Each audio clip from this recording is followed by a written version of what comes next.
तो आप उंगली नहीं कर रहे हैं क्या सरकार को?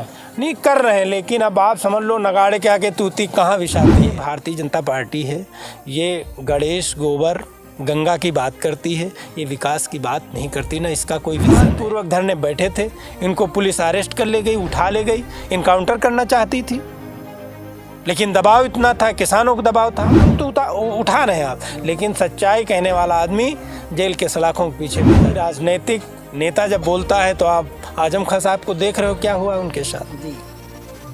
तो यही डर है? नहीं डर, जिला पंचायत पद नाम का होता है, शोर तो हम मचा सकते हैं, हम दृष्टि तो हैं, लेकिन पावर तो है, ये तो आप कह सकते हैं। नहीं पावर है आपके पास में। नहीं तो जो पावर था, जितना पावर था उतना मैंने कहा। इनकी आवाज़ दबा देना तो खैर मुमकिन है, लेकिन हालात की ललकार कौन रोकेगा? फसीले अस से बुलंद से ही बदलते वक्त की रफ्तार कौन रोकेगा? रावण का साम्राज्य नहीं रहा, हिटलर चला गया, इंदिरा गांधी का भी साम्राज्य ख़त्म हो गया। आदरणीय मोदी जी का साम्राज्य ज़्यादा दिन चलने वाला नहीं है। काफ़ी समय से मतलब प्रधानी भी उनके पास में है, जिला पंचायती भी उन्हीं के पास में है। तो पहले आपसे ये जानना चाहेंगे कि उन 5 समस्याएं बता दीजिए जो आप निस्तारण कराएंगे जल्दी से जल्दी। देखिए, जहाँ तक क्षेत्र में समस्याओं का तो अंबार है जी।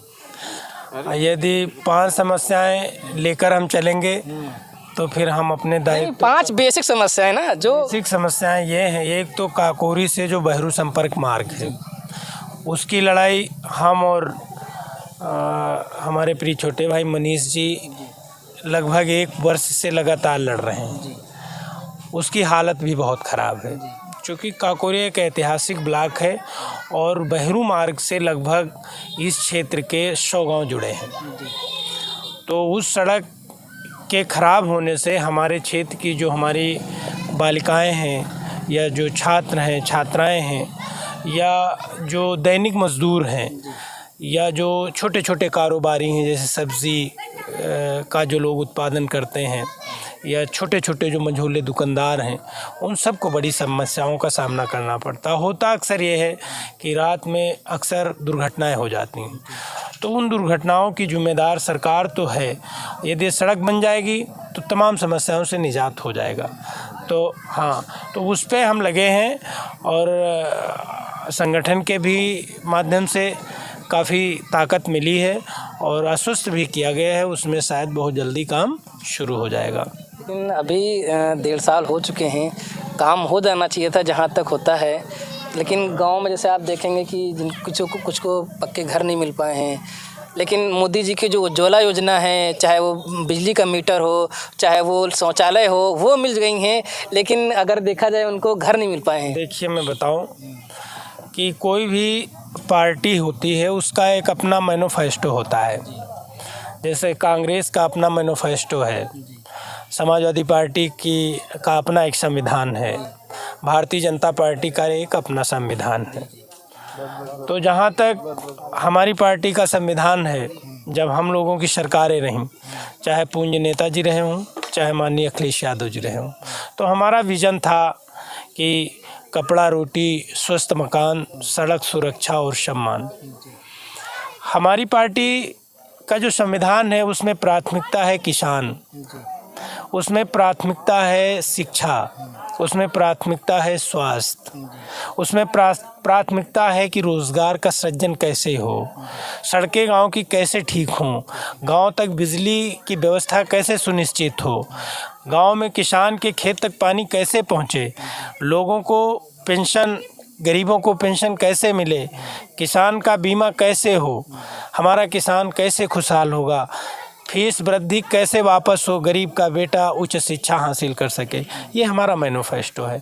जहाँ तक भारतीय जनता पार्टी का जो मैनिफेस्टो है या जो उसका संविधान है, तो आप तो बेहतर समझते हो चुकी। अच्छा, एक चीज़ टोकना चाहेंगे आपको। नहीं, एक थोड़ा टोकेंगे। आप तो प्रधान भी हैं जी। 3 ऐसे जो मुद्दे जो आपने अब तक यहाँ पे लागू करा दिए हों।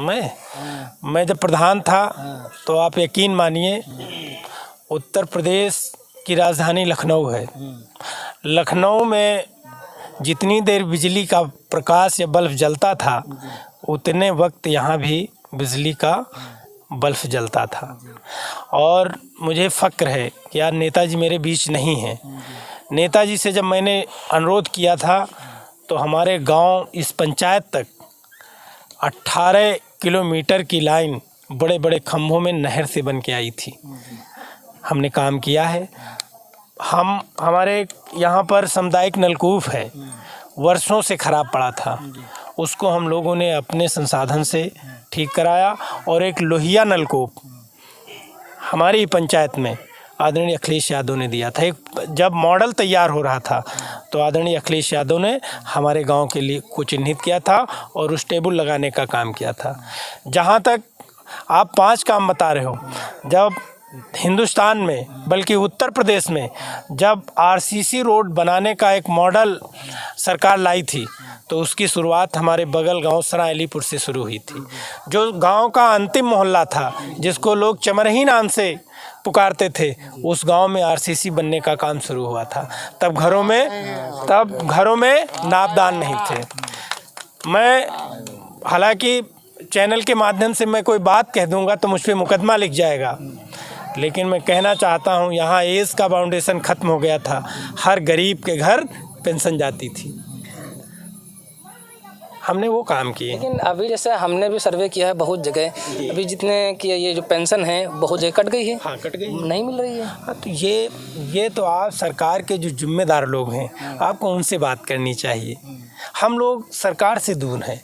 और आप समझ रहे हो, जिला पंचायत पद नाम का होता है, शोर तो हम मचा सकते हैं, हम दृष्टि तो हैं, लेकिन पावर तो है, ये तो आप कह सकते हैं। नहीं, पावर है आपके पास में। नहीं, तो जो पावर था, जितना पावर था उतना मैंने काम किया। आप बहरू में चले जाइए, बढ़िया आरसीसी का नाला बना है, ये भी एक मॉडल पेश हुआ। आप नई बस्ती चले जाइए, जिला पंचायत का बोर्ड लगा होगा, नाला बना है। आप रेवरी चले जाइए, आरसीसी रोड बनी है, आप देखाइए, मेरा बोर्ड लगा है। आप इसी रोड से जाओगे, आप तो पड़ोसी हो। अरे ये रोड बहुत ख़राब है। नहीं, आप रोड से जाओगे ना तो एक बुलबुला खेड़ा गांव है जो सदियों से वंचित था।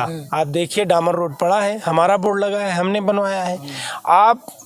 हम बता रहे हैं कि सैफलपुर से लेकर और मोहान रोड शाहदरा पुल को जोड़ने का काम हमारे अंडर में लगभग 18 से 19 किलोमीटर मरम्मतीकरण का रोड आया था। मैंने बिना संकोच के उस रोड को दे दिया, हो गया काम। हम लोग काम करते हैं। अभी डिस्ट्रिक्ट बोर्ड की बैठक थी, हमने अधिकारियों को कटघरे में खड़ा करने का काम किया। मैंने एक एक पाई का हिसाब मांगने का काम किया। तो हम लोगों ने काम किया, जब अवसर मिला तो काम किया।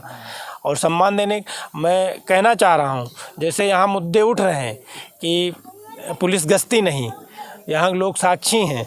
जब यहाँ डकैती, आपके यहाँ प्रधान जी का बेटा मार दिया गया था कटौली में, पूरा थाना सस्पेंड हो गया था, तो हमको बुलाया गया। एसपी ग्रामीण थे, कहा आप क्या कर सकते हो? हमने कहा मेरे क्षेत्र में न ग्रामीण पहरा देंगे, न पुलिस की ज़रूरत है। मैं पूरी रात अपनी पूरी टीम लेकर के पूरे क्षेत्र का गश्त करता था, एक भी कोई घटना नहीं घटी।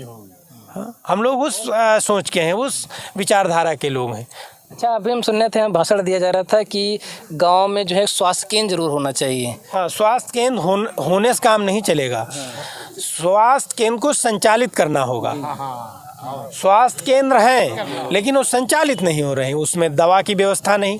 भैया, हम जिस विचारधारा से मैं अपने आप को जोड़ता हूँ, हम तो राष्ट्रपिता महात्मा गांधी और doctor BR Ambedkar, doctor Lohia के सिद्धांतों को मानने वाला हूँ। हम चाहते हैं कि दवा पढ़ाई मुफ्ती हो, कपड़ा रोटी सस्ती हो, लेकिन वो नहीं हो रहा है। हम तो चाहते हैं गरीब को मुफ्त इलाज मिले, गरीब को मुफ्त भोजन मिले, उसको फ्री शिक्षा मिले। तो आप उंगली नहीं कर रहे हैं क्या सरकार को? नहीं कर रहे हैं, लेकिन अब आप समझ लो, नगाड़े के आगे तूती कहाँ विशाती है। वो तो मनीष जी हैं, इनका संगठन है, यहाँ से लेकर दिल्ली की सरकार और हुकूमत के बीच अपना दखल दे रहे हैं और नाक में दम किए हैं। और कोई राजनीतिक नेता जब बोलता है तो आप आजम खां साहब को देख रहे हो क्या हुआ उनके साथ जी। तो यही डर है? नहीं, डर नहीं है, हम लोग तो उठा रहे हैं आप, लेकिन सच्चाई कहने वाला आदमी जेल के सलाखों के पीछे भेजा जाता है। मनीष जी के साथ क्या हुआ था? ये कोई अपनी पर्सनल लड़ाई लड़ रहे थे, या अपने पूर्वजों की प्रॉपर्टी बचा रहे थे, या किसी का मकान छीन रहे थे? ये कह रहे थे कि जो हिंदुस्तान में किसानों के खिलाफ काला कानून आया है उसको वापस लिया जाए। शांतपूर्वक धरने बैठे थे। इनको पुलिस अरेस्ट कर ले गई, उठा ले गई, इनकाउंटर करना चाहती थी, लेकिन दबाव इतना था, किसानों को दबाव था। ये कोई मामूली खानदान के तो है नहीं, इनके परिवार में भी MP MLA रहे हैं, IAS PCS भी हैं, समाज के लोग हैं, अब बुद्धिजीवी लोग हैं, अधिवक्ता हैं, डॉक्टर हैं, जागरूक लोग हैं। प्रशासन इनका पूरा कार्यालय JCB लगा करके गिरा दिया। इनकी पूरी प्रॉपर्टी की जांच कराई। जब कोई गलत है नहीं तो कहाँ से उन पे मुकदमा लिख दोगे? तो ये भारतीय जनता पार्टी है, ये गणेश गोबर गंगा की बात करती है, ये विकास की बात नहीं करती, ना इसका कोई विज़न है।